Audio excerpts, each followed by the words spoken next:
तैयारी स्टार्ट।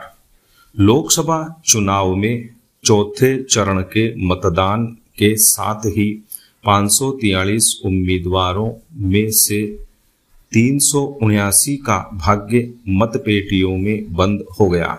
देश के राजनीतिक परिदृश्य में बदलाव लाने वाले चुनाव के रूप में देखे जाने वाले इस निर्वाचन में इंडिया गठबंधन द्वारा मौजूदा सरकार को टक्कर दी जा रही है, जबकि प्रधानमंत्री के नेतृत्व वाले सत्तारूढ़ दल के पास अपने चुनाव अभियान की थीम तैयार करने को लेकर नवगठित विपक्षी गठजोड़ की तुलना में ज्यादा समय था। विपक्षी दलों का काउंटर नैरेटिव संवैधानिक लोकतंत्र और उसके मूल्यों की रक्षा पर केंद्रित है। वे कहते हैं कि एक निरंकुश राज सत्ता उदार लोकतंत्र के प्राथमिक सिद्धांतों और देश के गणतंत्रीय चार्टर में निहित सत्ता के उत्तरदायित्व को नकारती है। विपक्ष द्वारा भारत भर में प्रमुख राजनीतिक विरोधियों की गिरफ्तारियों, संवैधानिक संस्थानों में गिरावट, नौकरशाही की स्वायत्तता का क्षीण होना और मीडिया की आज्ञाकारिता का अपने मत के समर्थन में हवाला दिया जाता है। उसके सामने चुनौती यह है कि अपने इस नैरेटिव के लिए जनता की सहमति कैसे अर्जित करें।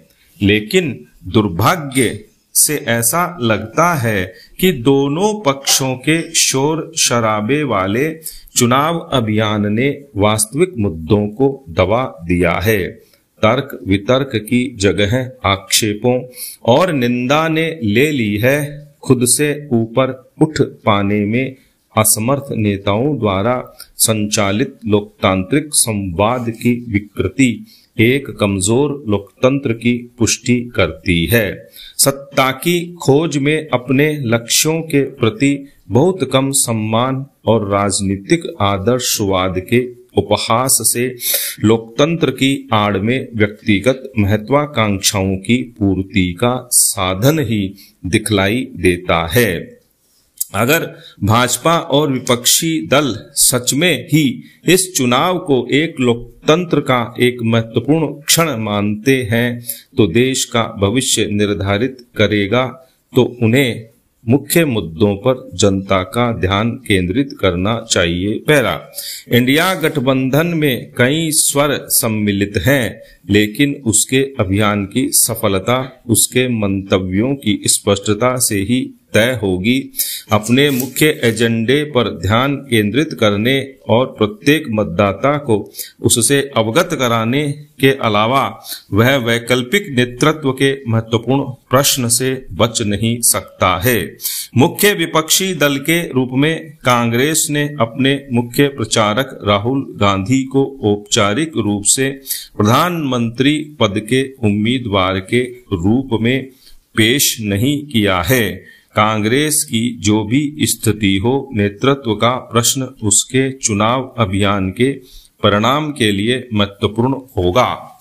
विपक्षी एकता के आधार के रूप में खुद को पुनर्जीवित करने की आवश्यक शर्त के रूप में कांग्रेस को चापलूसी और वफादारी के बीच के अंतर को भी पहचानना होगा। अपनी आंतरिक कार्य प्रणाली में छिपी हुई खामोशियों को उदारता पूर्वक सुनना भी उसके लिए जरूरी है। पहला। दूसरी तरफ प्रधानमंत्री ने अपनी पार्टी के मुख्य प्रचारक के रूप में 26 दलों के संयुक्त विपक्ष के खिलाफ जीत हासिल करने के लिए इच्छा शक्ति की असाधारण दृढ़ता का प्रदर्शन किया है। उन्होंने रणनीतिक रूप से अपनी पार्टी के अभियान को राष्ट्रीय गौरव और लोगों के भविष्य के लिए आशाओं के साथ आगे बढ़ाया है और शायद वे लगातार तीसरा कार्यकाल जीत सकते हैं, लेकिन उन्हें भी यह ज्ञात होगा कि न्याय, गरिमा और स्वतंत्रता के विचार सत्ता के प्रलोभन से अधिक दीर्घकालीन होते हैं। अपनी विविधता से परिभाषित एक राष्ट्र के नेता के रूप में वे इससे भी अवगत होंगे कि उनका प्राथमिक दायित्व राष्ट्रीय एकता को बनाए रखना और असंख्य सामाजिक राजनीतिक विभाजनों को पाटने के लिए एक एकीकृत राजनीति का पोषण करना है। चाहे सरकार कोई भी बनाए, जीत उनकी होनी चाहिए जिनकी राजनीति न्याय और मानवीय गरिमा पर आधारित लोकतंत्र को कायम और मजबूत करती हो। पैरा, यह चुनाव समानतापूर्ण नागरिकता की स्वतंत्रता को सुदृढ़ करने और यह सुनिश्चित करने के बारे में है कि जनता के नाम पर मांगी गई शक्ति का उपयोग उनके अंतर्निहित अधिकारों को आगे बढ़ाने में ही किया जाना उचित है। यह हमारे देश और उसके लोगों को भी परिभाषित करेगा जिन्हें अपने भविष्य के बारे में निर्णय लेना है। यह याद रखते हुए कि उनकी स्वतंत्रता लोकतंत्र के रक्षकों के नैतिक साहस, निडरता और उदारता पर निर्भर करती है। यह चुनाव किसी के निजी दृष्टिकोण के बारे में नहीं है, इसके बजाय इसे हमारे सामाजिक ताने बाने में गहराती दरारों को ठीक करने वाला होना चाहिए, ताकि हम दावा कर सकें कि भारतीय लोकतंत्र कोई भ्रामक सपना नहीं और हम एक प्रबुद्ध देश के सशक्त नागरिकों के रूप में गर्व से अपना सिर उठा सकते हैं। स्टॉप।